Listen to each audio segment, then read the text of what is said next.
এখনো জ্বলছে। তোমাকে এসে থেকেই দেখছি ঘটিতে আঙুল ডুবিয়ে বসে আছো। কি হয়েছেটা কি? আর বলবেন না মহারাজ, আমার গিন্নি চলে যাওয়ার পর থেকে তো হাত পুড়িয়ে খাই। আজকে সত্যি সত্যি রান্না করতে গিয়ে হাত পুড়ে গেছে, তাই তো? হ্যাঁ মহারাজ, আপনি একদম ঠিক ধরেছেন। বেশ, বুঝলাম, কিন্তু এখনো গোপাল এলো না। মহারাজ, আপনার জন্য একটা পত্র এসেছে। কই কই দেখি।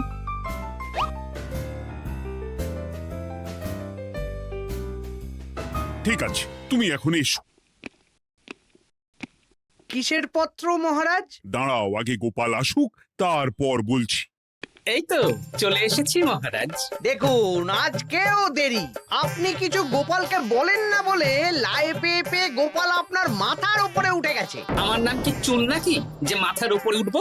আপনিও পারেন বটে।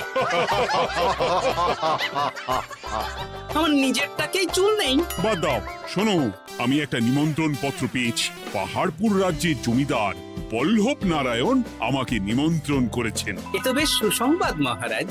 পাহাড়পুর অপূর্ব সুন্দর রাজ্য, আপনি ঘুরে আসুন মহারাজ। না না না না না, আমি একা যাব না, তোমাকেও যে যেতে হবে। আজ বিকেলেই বেরোবো, তুমি জামা কাপড় গুছিয়ে রেখো। এ আমার পরম সৌভাগ্য মহারাজ। এ কি মহারাজ, গোপাল কেন যাবে? আমি কি দোষ করেছি?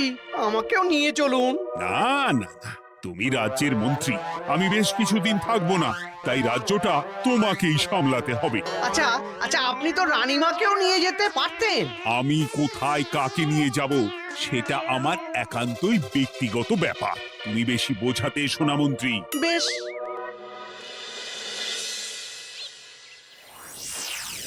গোপাল গোপাল আর গোপাল, এই গোপালের জন্যে আমাদের কপালটাই মন্দ থেকে গেল। মন্দ না, বলুন বন্ধ থেকে গেল। সব সুযোগ ওই গোপাল পাবে, আর আমাদের বেলা ছাই।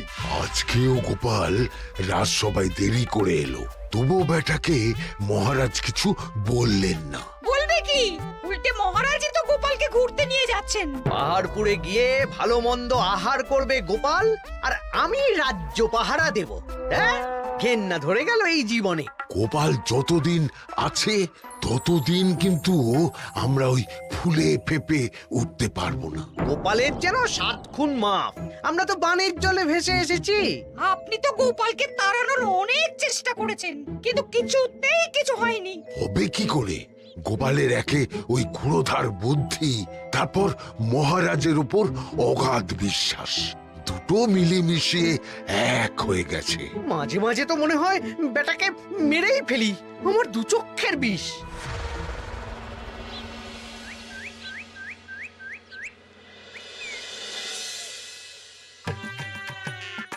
বলছি গিন্নি, কি এত তুমি পোটলায় বাঁধছো বলো তো? এত দূরের রাস্তা, তাই শুকনো খাবার ভালো করে বেঁধে দিচ্ছি। হ্যাঁ, তা কি কি দিয়েছো শুনি? ভিজে চিড়ে দিয়েছি, মুড়ি, নারকোল কুচো, চিনি দিয়েছি। হ্যাঁ, ব্যাস, আর কিচ্ছু দিতে হবে না। আমার সাথে তো মহারাজও যাচ্ছেন। আমি একটু বেশি করে দিয়েছি গো। দূর, সে কথা বলিনি। মহারাজ যাচ্ছেন তো, তাই মহারাজও নিশ্চয়ই রাজবাড়ি থেকে ভালো মন্দ খাবার নিয়ে আসবেন। যে যার নিজের তালে থাকে। কি আর করবো গিন্নি, উদরকে আদর করে যা সুখ, তার অন্য কিছুতে নেই। বেশ বেশ, সাবধানে যেও। হ্যাঁ, তুমিও সাবধানে থেকো কিন্তু। আর নাতনি নাতনিগুলো এলে তাদের জানিয়ে দিও যে দাদু বেশ কিছুদিন থাকবে না। ঠিক আছে গো, ঠিক আছে। সাবধানে যাবেন মহারাজ।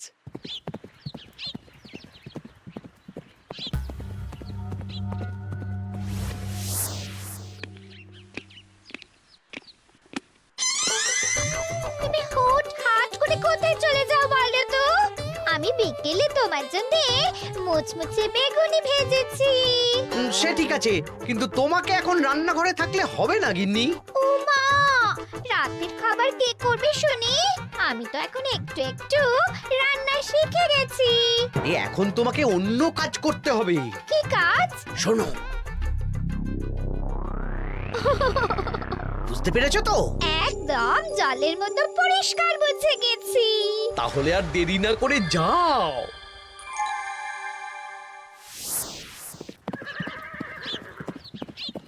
মহারাজ একটা কথা বলতে পারি? বলো গোপাল। আমরা পাহাড়পুর জমিদার বাড়িতে যাচ্ছি কেন? তুমি তো জানো আমাদের সেনাপতি এখন একা একাই নিজের সংসার সামলায়। হ্যাঁ, ওই ঘটনার পর থেকে তো সেনাপতির জন্য ভালো পাত্রীও পাওয়া যায়নি। পাহাড়পুরের জমিদার বল্লভ নারায়ণের একমাত্র কন্যা এখন বিবাহযোগ্যা, তাই আমি আর তুমি দেখতে যাচ্ছি। সেনাপতিকেও সাথে নিয়ে গেলে হতো। না, আগে আমরা যাব, মেয়েটা কেমন সেটা বিচার বিবেচনা করে ফিরে আসবো। তারপর যদি সেনাপতি রাজি হয় তখন আমরা বাকি ব্যবস্থার দিকে এগোবো, তাই তো?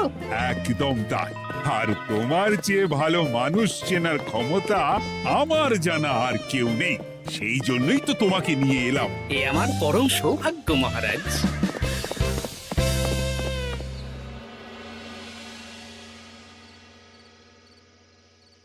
প্রণাম রানীমা। আরে মন্ত্রী গিন্নি যে, বলো বলো। এই কিছু বেগুনি ভেজেছি, তাই আপনার জন্য নিয়ে এলাম রানীমা। সরলা, তুমি ওটা রান্নাঘরে নিয়ে যাও। আচ্ছা রানীমা। ওমা, এই গয়নাটা পরে কি সুন্দর লাগছে আপনাকে। নতুন নিলেন? না না, বছরখানেক আগে বিবাহ বার্ষিকীতে মহারাজ গড়িয়ে দিয়েছিলেন। একটা কথা বলবো রানীমা? বলো না, কি বলবে? আমার মনে হয় আপনাকে আমাদের মহারাজ না আর আগের মতন ভালোবাসেন না। এই কি কথা বলছো তুমি? খোলা চোখে যা মনে হয় তাই বলেছে রানীমা। এই দেখুন না, মহারাজ হঠাৎ পাহাড়পুরে ঘুরতে চলে গেলেন আর আপনাকে নিয়ে গেলেন না। নিশ্চয়ই কোনো কাজ আছে, তাই আমাকে নিয়ে যাননি। ওই তো, এত ছাড় দিয়েছেন বলেই তো পার পেয়ে বসেছে। অপরাধ নেবেন না রানীমা।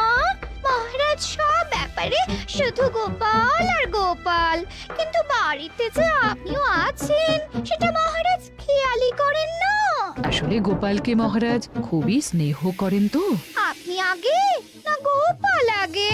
পাহাড়পুর তো এত সুন্দর জায়গা, চারিদিকে পাহাড়, পাহাড় থেকে নেমে আসছে নদী। ভাবুন আপনাকে মহারাজ নিয়ে যেতেন যদি। সত্যি তো, আমাকে তো মহারাজ নিয়ে গেলেন না। নিয়ে যাবেই বা কেন? আপনাকে তো আর মহারাজ আগের মতো ভালোই বাসেন না। সব ধ্যান জ্ঞান এখন শুধু গোপাল। হ্যাঁ সত্যি তো, আমি তো এটা ভেবেও দেখিনি কখনো। গোপালই আপনার কপাল পুড়িয়েছে। আসছে রানীমা।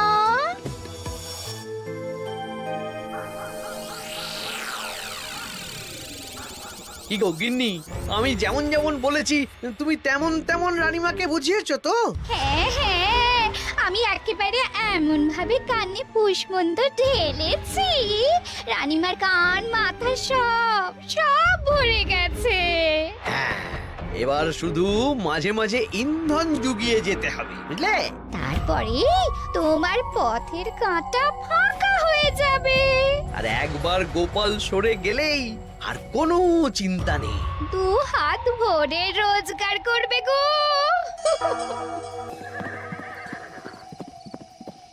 কি কেমন লাগছে যাত্রা? বেশ ভালোই মহারাজ।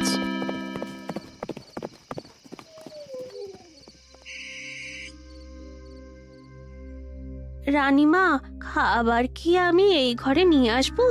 না, আজ আমি কিচ্ছু খাবো না, কিচ্ছু না, খিদে নেই, যাও। এ কি রানীমা, আপনি তো সেই দুপুরের পর কিছুই খাননি। তোমাকে একবার কিছু বললে তুমি বুঝতে পারো না? বলেছি তো আমার খিদে নেই, আমাকে বিরক্ত করো না, যাও।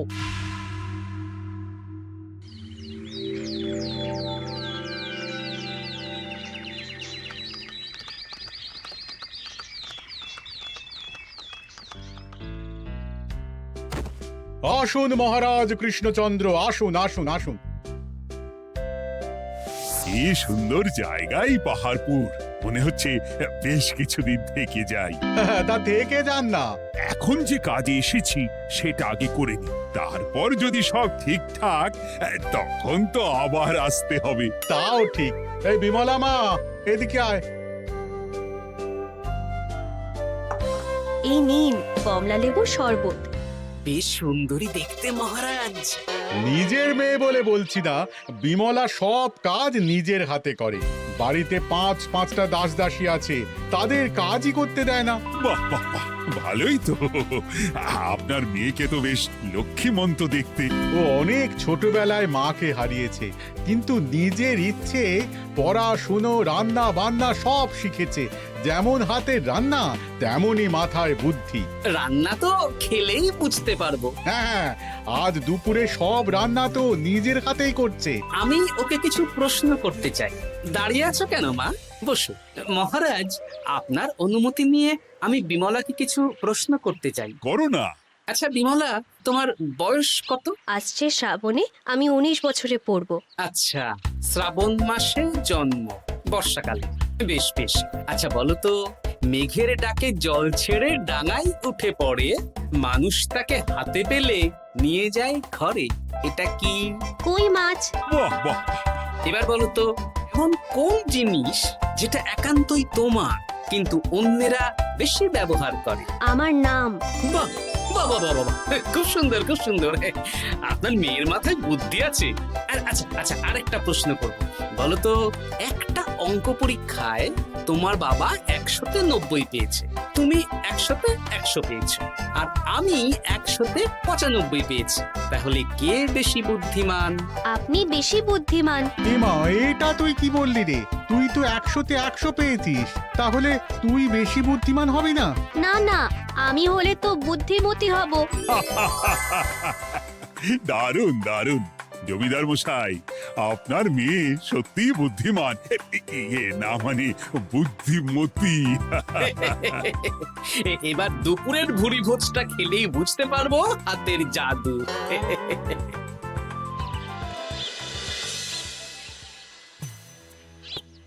রানীমা, বেলা হয়ে গেছে, এভাবে না খেয়ে থাকবেন না, আপনার শরীর খারাপ করবে। তোমাদের মহারাজ আসুক, তারপরে খাবো। যতদূর জানি মহারাজ আগামীকাল সকালে ফিরবেন। বেশ, আমাকে একটু শরবত করে এনে দাও, আর কিছু খাবো না। আচ্ছা রানীমা। বুঝলি, আজ পুকুর ঘাটে গিয়ে যা শুনলাম না। কি শুনলে? রানীমা গতকাল বিকেল থেকে কিচ্ছু খাচ্ছেন না, মহারাজের ওপর রাগ করে। এখন রানীমার রাগ, এরপর ভাগ গোপাল ভাগ।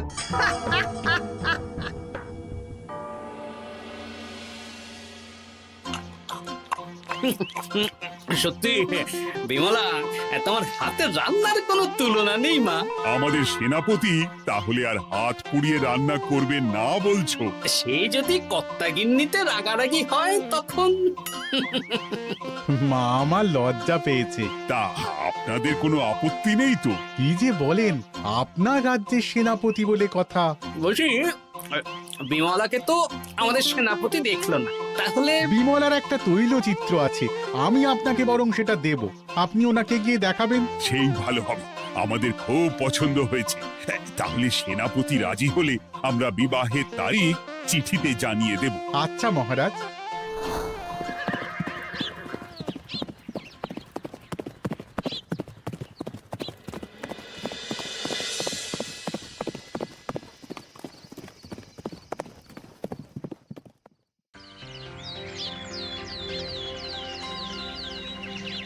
মহারাজ, আমি তাহলে আসি।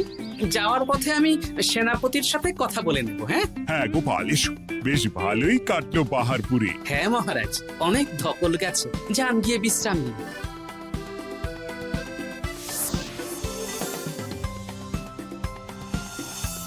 কি সেনাপতি, পছন্দ তো?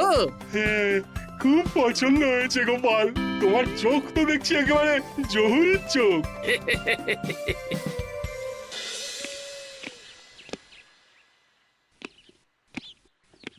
চিরটা কাল আপনি ওই গোপাল গোপাল করেই কাটিয়ে দিন।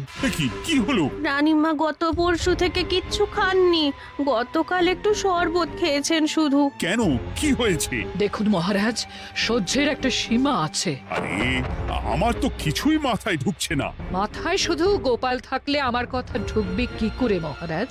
আপনি আমাকে আর আগের মতো ভালোবাসেন না মহারাজ। এসব কি বলছো রানী? ঠিকই বলছি। আপনি খেয়ালই করেননি যে আমি গলায় আপনার পছন্দের পান্নার হার পরেছি মহারাজ। আরে আমাকে বলার সুযোগ দেবে তো। দেখুন, আপনি পাহাড়পুরে ঘুরতে গেলেন, গোপালকে নিয়ে গেলেন। আমারও মনে হয় কোথাও ঘুরতে যাই মহারাজ। আরে গোপালকে নিয়ে যাওয়ার প্রয়োজন ছিল, তাই নিয়ে গেছি।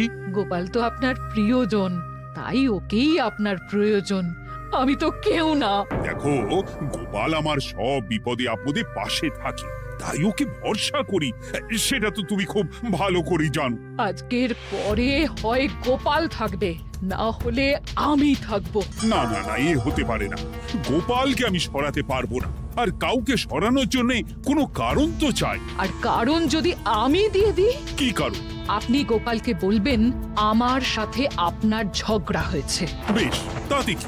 আপনি গোপালকে বলবেন ও যেন আমাকে বলে আপনার কাছে ক্ষমা চাওয়ার জন্য, আর আমি ক্ষমা চাইবো না। ব্যাস, আপনি এই সামান্য কাজটা গোপালকে করতে না পারার জন্য ওকে তাড়িয়ে দেবেন। ওকে মাত্র 7 দিন সময় দেবেন। ব্যাস। ঠিক আছে, আমি এক্ষুনি গোপালকে ডেকে পাঠাচ্ছি। দেখো গোপাল, এখন যদি রানী আমার কাছে ক্ষমা না চায়, তাহলে কিন্তু আমি বাধ্য হব তোমাকে রাজসভা থেকে তাড়িয়ে দিতে। আচ্ছা মহারাজ, বুঝেছি। রানীমা আপনার কাছে ক্ষমা চাইবেন, কিন্তু তার জন্য আপনাকে আমার কথা মতো কিছু কাজ করতে হবে মহারাজ। কি কাজ বলো? বুঝেছেন? হ্যাঁ। না গোপাল, আমি মহারাজের কাছে ক্ষমা চাইতে পারবো না। দেখুন রানীমা, আমার মনে হয় আপনার ক্ষমা চাওয়াই উচিত। পুরুষ মানুষের মন বলে কথা, যদি বেশি দিন আপনি মহারাজের সাথে এরকম তিক্ত সম্পর্ক রাখেন, তাহলে কিন্তু মহারাজের মন অন্যদিকেও চলে যেতে পারে। এমনিতেও কি গোপাল?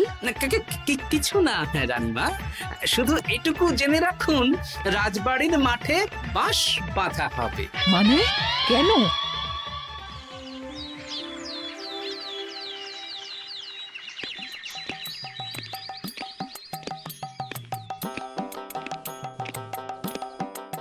আসতে পারি মহারাজ?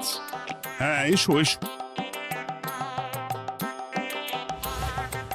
বলছি, আমি তাহলে জমিদার বাড়িতে বিবাহের দিনক্ষণ ওই চিঠি লিখে জানিয়ে দিচ্ছি। হ্যাঁ, জানিয়ে দাও গোপাল।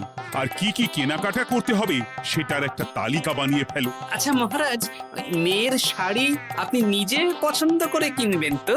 হ্যাঁ, ওই শাড়িওয়ালাকে আজকে দুপুরেই আসতে বলো। আচ্ছা মহারাজ। বিয়ের শাড়ি, কেনাকাটা, এসব কি মহারাজ? সেসব বলা যাবে না রানী, সময় হলে জানতেই পারবে। তবে বিমলাকে অপরূপ সুন্দরী দেখতে, এটুকু বলতে পারি। দেখুন তো মহারাজ, ওই টোপরটা ঠিক আছে কিনা? একদম ঠিক আছে, খুব সুন্দর। শাড়িওয়ালা এক্ষুনি আসছে। আসছি মহারাজ। এসো এসো। তার জন্য শাড়ি লাগবে মহারাজ? রানীমার জন্য? না না, বিমলার জন্য। বিমলাকে? এক অপরূপা তরুণী, বুদ্ধিমতীও আছে, ধীর স্থির, ঝগড়া করে না। বেশ, অনেক হয়েছে মহারাজ। দোহাই আপনার, আপনি দ্বিতীয় বিয়ে করবেন না। আমি ক্ষমা চাইছি। কি বলছো রানী? আমি বুঝতে পেরেছি, আমি আপনাকে গোপালের নামে 2-4 কথা শুনিয়েছি বলে আপনি বিয়ে করতে চলেছেন। আমি আর রাগারাগি করব না, আমাকে ক্ষমা করুন। ব্যাস, রানীমা ক্ষমা চেয়ে নিয়েছেন, মানে আমার চাকরিটা থাকছে। হ্যাঁ গোপাল, হ্যাঁ, দোহাই তোমার, মহারাজকে বিপথে চালিত করো না। আরে ধুর, আমি বিয়ে করছি নাকি? বিয়ে তো হবে সেনাপতির। ওর জন্যই তো পাত্রী দেখতে পাহাড়পুরে গেছিলাম, গোপাল আর আমি। তার মানে মন্ত্রীর বউ আমাকে ভুল বোঝালো? আবার মন্ত্রীর কোনো ষড়যন্ত্র হবে, ওকে না নিয়ে গিয়ে গোপালকে নিয়ে গেলাম বলে। সেনাপতির বিয়ের আগেই আপনি মন্ত্রী মশাইকে ধোলাইটা দিয়ে দিন। ঠিক বলেছ রানী, তুমি বরং শাড়ি পছন্দ করো, আর আমি চললাম মন্ত্রীকে ধোলাই দিতে।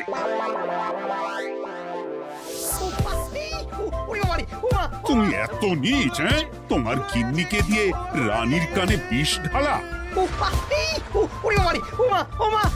ভুল হয়ে গেছে, ক্ষমা করে দিন। এখন মন্ত্রীমশাই ভ্যাঁ করছেন, কদিন পরে সেনাপতির বিয়েতে প্যাঁ হবে ছাদনা তলায়।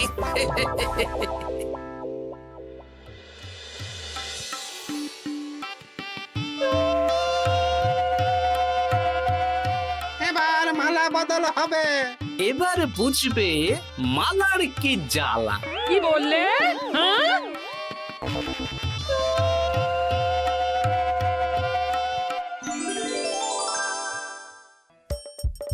হাসির রাজা জ্ঞানের রাজা রসিক রাজা